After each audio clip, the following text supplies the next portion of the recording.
বেশ কিছুদিন পর আবার নতুন একটি কাজ নিয়ে চলে এলাম। কিছুদিন আগেই এই কাজগুলো করেছি, কিন্তু একটু ব্যস্ততার কারণে আমি শেয়ার করে উঠতে পারিনি। আ এটি ছিল একটি সিল্কের ওপর একটা শাড়ি ছিল। তো শাড়িটার কালারটা একটু গ্রিন কালারের মতন ছিল। আর ব্লাউজটি এখানে ঘটি হাতা স্লিভ ছিল, আর সিম্পল গোল গলা, আর সামনে ছিল ব্রা কাট। তো এই যে দেখো, ব্লাউজটি একটু তোমাদের ভালো করে ওপেন করে দেখাই।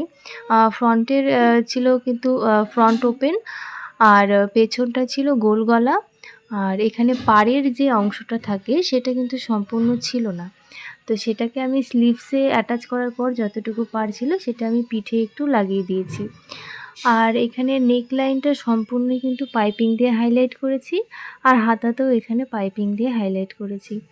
তো এই স্লিপটা তো আমি আগেও তোমাদের দেখিয়েছিলাম, বেশ কয়েকটাই মানে করেছি এই স্লিপটা, বেশ ভালোই লাগে। আর এই হচ্ছে লটকনটা। লটকনটা এখানে ওই কী যেন লটকন বলে এটাকে, এই মুহূর্তে আমার নামটা ঠিক মনে পড়ছে না। তো যাই হোক, এই ছিল ব্লাউজটির ওভারঅল ফাইনাল লুক। আর এই হচ্ছে শাড়িটা। এটি হচ্ছে শাড়িটির আঁচল, আর এইটা হচ্ছে ভেতরের কাজটা। অল ওভার বডিতে কিন্তু এইরকম কাজ করা রয়েছে, বেশ সুন্দর সফট একটা শাড়ি। তো এই শাড়ি আর ব্লাউজের সেটটি তোমাদের কেমন লেগেছে অবশ্যই কমেন্ট করে জানাবে। আর এই রকম কাজগুলো কি তোমাদের ভালো লাগছে সেটাও অবশ্যই কিন্তু কমেন্ট করে জানাবে।